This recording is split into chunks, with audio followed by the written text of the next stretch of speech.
Thank you very much, Greg. I've got a couple of tickets here. I can either win a Tiffany key or get my car back. Karen, I'm rooting for you. It's not a great car. It's a good car. I won't be very lengthy because I've got to have this back by 10 o'clock tonight. But I'm very, very proud to be here. This team means a lot to me, and I'll get to that in a moment. But the 1960 Pirates are really not defined by one home run. If you want to define this team, you might look for a lot of different phrases, a lot of different words. The one that comes to me, because I kind of grew up around these guys, is professionals. They were a group of professionals, grinders. They use that phrase now, but these guys were able to grind out wins and grind out games. They were perfect for this city. A hard-working team and a hard-working city. Not glamorous guys. You know, you get right down to it. Pittsburgh people don't quit. Neither did this team. And it's proven by all the comeback wins they had. They played a lot of games and they had to wait 9 innings to win. And sometimes they had to wait even more than that. From a personal standpoint, I graduated from high school in 1960. I came out here to try out. I was pretty smart to sign up with this crowd. My only problem with coming out to try out here at Forbes Field in Pittsburgh in 1960 was the fact that when I tried out, the Pirates lost a doubleheader to the Chicago Cubs, and I think it cost my bonus at least $80, from $4,000 down to $3,000, whatever it was. But the interesting thing was, and I bring up the name of one of the 60 Pirates. When I came out here, I threw down in Forbes Field, down in the right field bullpen, and my catcher in my tryout was Bob Oldis, one of the Pirate catchers of that 60 team. And that was wonderful. That was a treat to just be on that field. But 5 years ago, down at Fantasy Camp, we had the 60 Pirates in, and Bob Oldis came, and I had a chance to see him for the first time in 45 years. And I said, Bob, I said, this is great to see you. Do you remember 45 years ago when I came to try out at Forbes Field and you caught me? He looked at me like I had 3 heads, and he said, hell no. Are you kidding me? But my first spring training was 1961 with the Pirates. I was scared to death down at Fort Myers at Terry Park. But that's when my education began. I didn't play with these guys, but these 60 Pirates, from the bottom of my heart, helped me grow up as a Major League Baseball player on and off the field. I will never forget them for that. And I've said it before, I'll say it again. I went to the University of Baseball, and these guys were my professors. And there's a couple of them I want to mention. Again, I won't be lengthy, but it's great to see Vera and Luis here, representing the Clemente family. It's absolutely fabulous.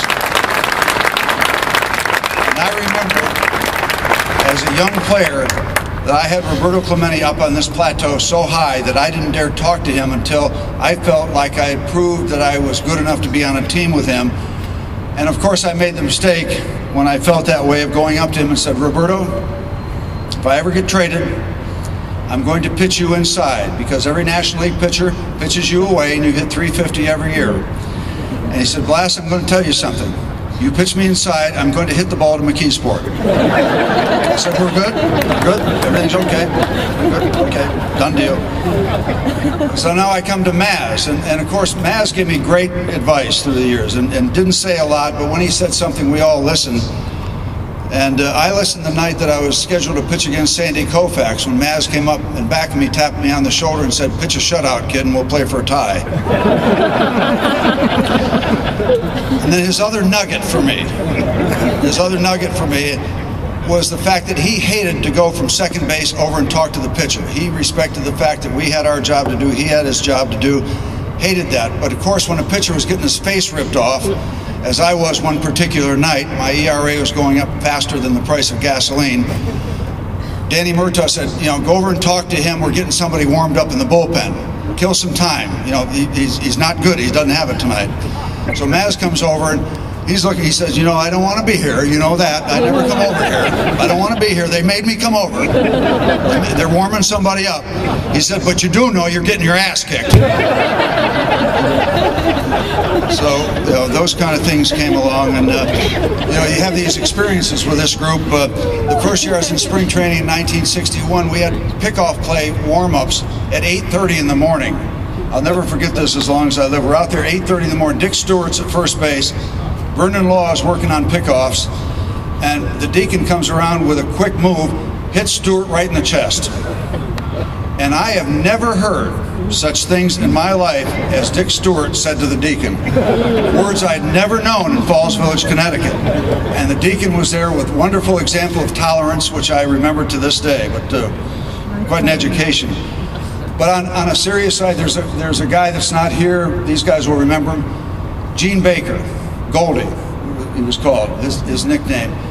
He was a member of that team, didn't get a lot of headlines, but the next year, 1961, I played in Batavia, New York. Gene Baker was my manager, the first black manager ever to manage for a Major League affiliated team. And I will tell you that I remember the class that Gene Baker had as a manager for me to help me, again, learn to be a professional baseball player. Gene Baker was a wonderful, classy man, and I remember him to this day. And the last example I will tell you about is by Bob Skinner. When I was a rookie at Forbes Field, I was in the clubhouse for some reason when our team was out on the field, and he came in and said, don't ever let me see you in the clubhouse when your team is on the field. I mean, these are life lessons that you learn from people, and I wish Skins was here to be able to share that with him. So, in conclusion, I will say, gentlemen, after 50 years, you are still remembered. And get used to it, guys, because you will never be forgotten.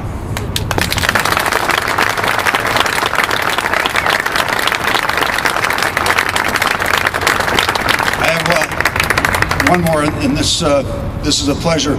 We have members of our alumni group. We're very proud of the Pittsburgh Pirate alumni. It was championed so many years ago by Nellie Briles, who did such a wonderful job. But we have representatives of our board. We're very proud of what we do in the community, and I think it's a reflection on the community that so many of the guys have stayed around the city of Pittsburgh. Our president of our Alumni Association, Kent DeCulvey.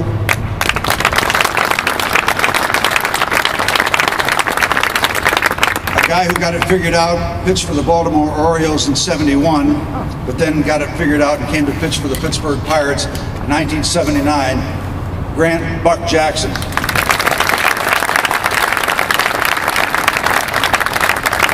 And my old roomie, who just quite simply in postseason play in 1971 was unscored upon in several appearances, Dave Justin. And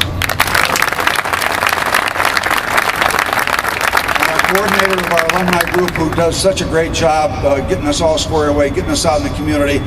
He does a fabulous job, Joe Bilodeau. Thanks so much. It's an honor for me to be here tonight.